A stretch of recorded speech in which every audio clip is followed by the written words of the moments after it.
I had a chance to sit down with Academy Award-winning filmmaker and author Michael Moore yesterday. He was in his home state of Michigan, one of the hardest hit areas of the nation. Michigan's employment now at 8.7% unemployment. Michael Moore has recently published a new book called Mike's Election Guide '08 and a new online film called Slacker Uprising, a look at the youth vote. Michael Moore is best known for his films Sicko, Fahrenheit 9/11, Bowling for Columbine, and Roger and Me.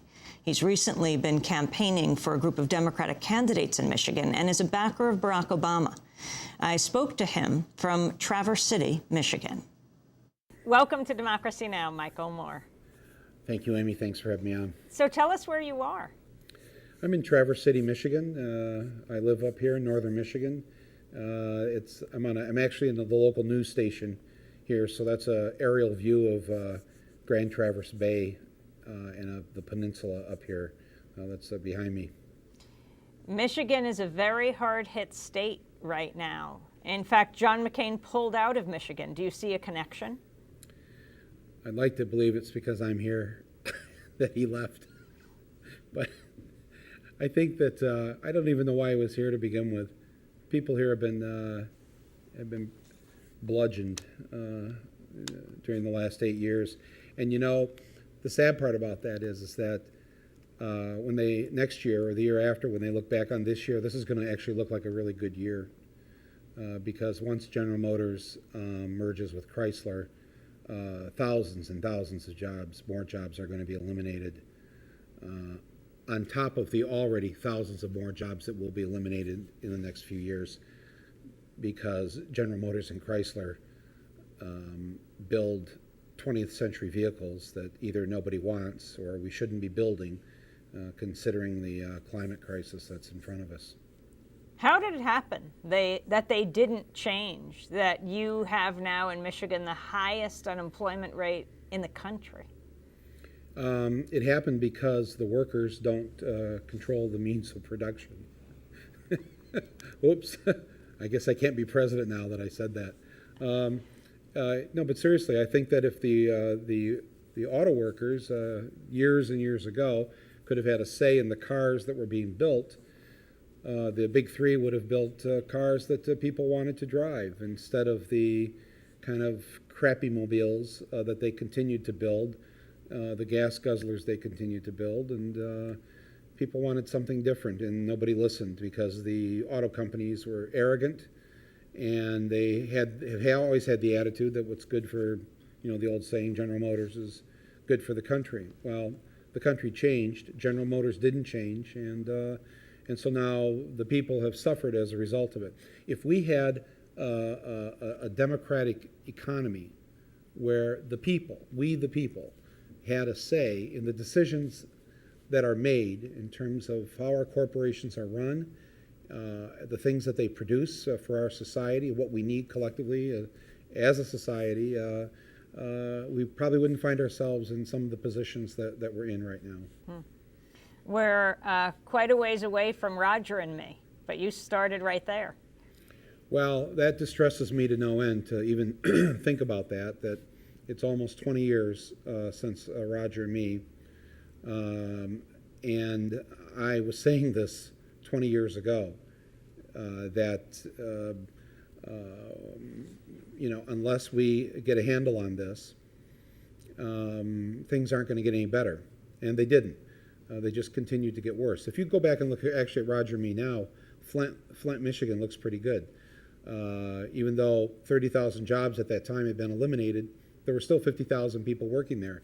I think the last number I saw is that there's somewhere between 11 and 13,000 people working for General Motors in Flint now. So almost 40,000 jobs less in Flint since I made that film. So I just can't tell you how distressing that is for me. You know, a couple weeks ago, we reported on the Michigan Messenger that had that report that said that the local Republican Party was going to be challenging voters based on lists of homes that have been foreclosed. And then it turned out that McCain at the time had his campaign headquarters, his office, in one of the foreclosure lawyers' offices. But what about the foreclosure rate in Michigan right now?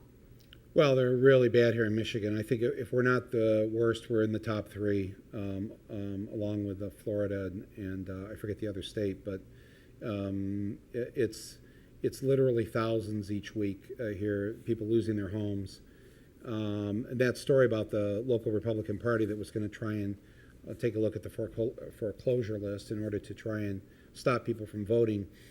The Republican Party here in Michigan years ago actually, they weren't great, but they used to be decent. They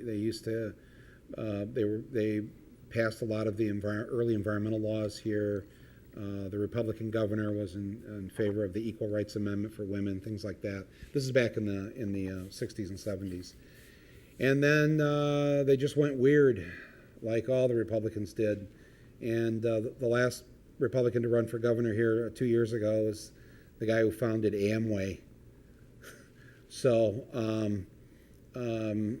it's a really bizarre situation here now in terms of the Republicans that are trying to make some headway. But frankly, I'm very optimistic about one thing in this state, and I've been working very hard on this locally. I set a goal to remove 3 Republican congressmen from Michigan in this election. And each of the 3 Democrats that I've been supporting, campaigning for, raising money for here in Michigan, all 3 of them are now ahead in the polls of the Republican incumbents here in Michigan. So I think we're going to have even better news on election night on Tuesday, not just in terms of the White House, but also the congressional delegation from states like Michigan. Well, speaking of incumbents, I assume you've heard about the Minnesota Congress member, Michelle Bachmann, who went on Chris Matthews' Hardball, right, and said she wanted an investigation begun of Congress members who are anti-American, which led to her opponent, which seemed like a largely symbolic Democratic opponent at the time, Elwyn Tinkelberg, raising something like, well, over $1 million in the next few days after people across the political spectrum heard that. Right. Yeah. I know. It seems that it seems to feel like the Republicans aren't going to have a very, very good time on Tuesday night. And she's, of course, obviously one of the extreme cases of why they're in deep trouble.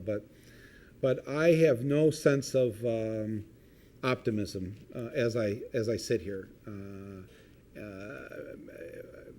Way too many times in the past we've gotten far too giddy way too soon, and I am just not going to succumb to that feeling right now. I mean, I hope it all looks good on Tuesday, but for many reasons,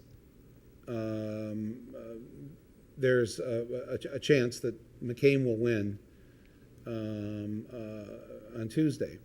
And we have to operate with that attitude in mind because, let's face it, people on our side usually aren't as driven to involve themselves in a political process that they view somewhat cynically as not having operated in the best interests of the people.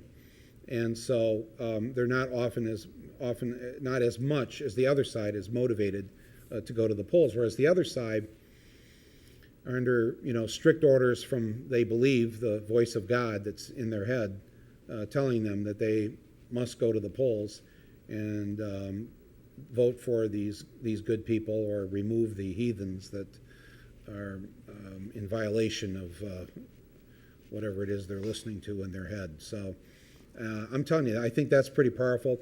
They've been very successful at it. They've always been well funded. They're very smart about it. They are committed. They are up at the crack of dawn, and they will be on Tuesday. Trust me. We have not lived under the Republicans for 20 of the last 28 years by their side being a bunch of slackers. That's not the case. So they will be out in full force, and I don't think we need to wake up on Wednesday with that feeling that we all know too well that, whoa, what happened? What happened? I think that's happened one too many times.